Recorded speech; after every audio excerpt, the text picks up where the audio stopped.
adalah slot kedua pada SIM cardnya ini bertipe hybrid. Jadi kita harus menentukan antara kita mau pasangi micro SD eksternal atau storage eksternal atau SIM card kedua buat internetan. Secara ukuran handphone ini masih kerasa kompak menurut saya. Secara bobot handphone ini memang nggak ringan. Bobotnya 202 gram. Tapi karena size layarnya yang hanya 6,4 inch, makanya masih kerasa nyaman-nyaman aja digenggam, dimasukin kantong juga enak banget. Berikutnya sektor layar, yang menurut saya ini juga adalah satu poin yang masuk hal positif. Positif apanya? Bukannya kemarin juga sudah Super AMOLED yang A53 dan ukurannya malah lebih kecil 1 inch. A53 dulu 6,5 inch, sedangkan A54 ini 6,4 inch. Ya nggak salah, Samsung A54 memiliki upgrade sektor layar yang terasa banget, yaitu penggunaan layar dengan refresh rate 120Hz plus kecerahan layar yang mencapai 1000 nits. Ini adalah sebuah fitur yang biasanya hanya ada pada handphone flagship, yang ternyata Samsung dengan berani memasukkan fitur ini ke HP kelas menengah mereka.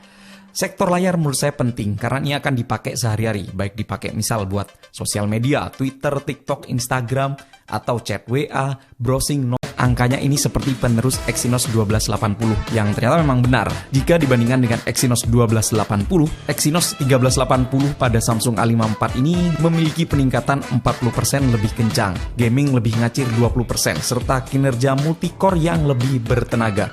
Skor Antutunya juga ada di angka sekitar 500 ribuan ke atas inilah. Sebagai bukti digunakan untuk bermain game PUBG Mobile, Mobile Legends, Genshin Impact, handphone ini bener-bener kuat banget. Bagian belakangnya juga nggak sampai panas, cukup hangat aja menurut saya. Memang ada beberapa orang yang menanyakan apakah Exynos 1380 ini panas saat digunakan nge-game atau nge-charge. Jawabannya adalah tidak keduanya, cukup hangat saja dan menurut saya ini normal. Kemudian baterai, kapasitas baterai handphone ini adalah 5000 mAh dengan tagline dari Samsung Awesome Battery. Nggak salah karena berdasarkan pengalaman penggunaan saya, Samsung A54 ini bener-bener awet.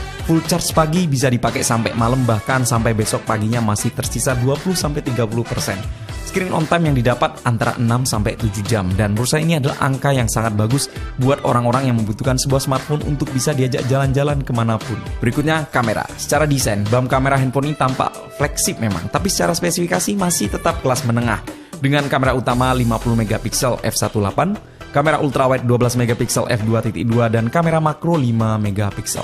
Kamera utamanya ini sudah memiliki OIS atau Optical Image Stabilizer. Bukan hal yang baru karena seri A5 sebelumnya itu juga sudah dibekali dengan OIS. Dan ini adalah fitur yang cukup membantu untuk menghasilkan foto yang tajam dan minim goncangan. Saat berguna juga saat digunakan untuk foto kondisi low light. Satu poin yang menurut saya ini adalah ciri khas handphone mid-range dan tidak bisa mengalahkan handphone flagship adalah konsistensi warna antara lensa ultrawide dengan wide, di mana pasti terdapat perbedaan. Misal warna langit, biru pada kamera wide itu lebih keluar dibandingkan dengan ultrawide yang biasanya warnanya agak meleset. Tapi kita gunakan jepret-jepret di kondisi banyak cahaya, jelas kamera handphone ini bisa menghasilkan foto yang sangat bagus, detil tajam, warnanya super akurat. Salah satu poin penjualan dari handphone ini adalah yaitu grafi, yang menurut saya ternyata nggak bagus-bagus amat. Ya, ini adalah real. Menurut saya, foto low light yang bagus itu seperti ini.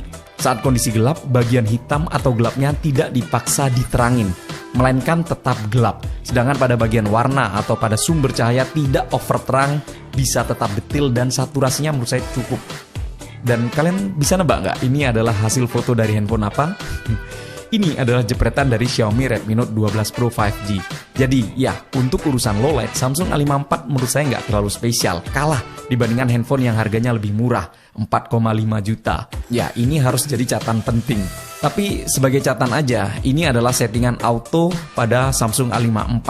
Ada caranya supaya bisa menghasilkan foto low light yang lebih bagus, yaitu dengan menurunkan exposure-nya dengan cara tap bagian objek, kemudian lalu slide turunkan sedikit, dan dengan begini hasil fotonya akan tampak lebih natural. Kemudian untuk perekaman video menurut saya tidak ada peningkatan signifikan dibandingkan seri sebelumnya. Misal, pada 1080p 60fps OIS-nya ini tidak bekerja. Atau ada beberapa orang yang bilang, itu OIS-nya kerja bro, tapi EIS-nya nggak kerja. Apapun itu, yang jelas videonya terasa goncang-goncang banget, terasa goyang-goyang banget. Beda cerita kalau misalnya kita merekam video 1080p 30fps, baru kita akan mendapatkan video dengan kestabilan yang menurut saya cakep banget. Begitu juga pada saat kita gunakan untuk merekam video 4K 30fps, lagi-lagi entah ini OIS atau EIS yang tidak bekerja, hasil videonya goyang-goyang seperti ini.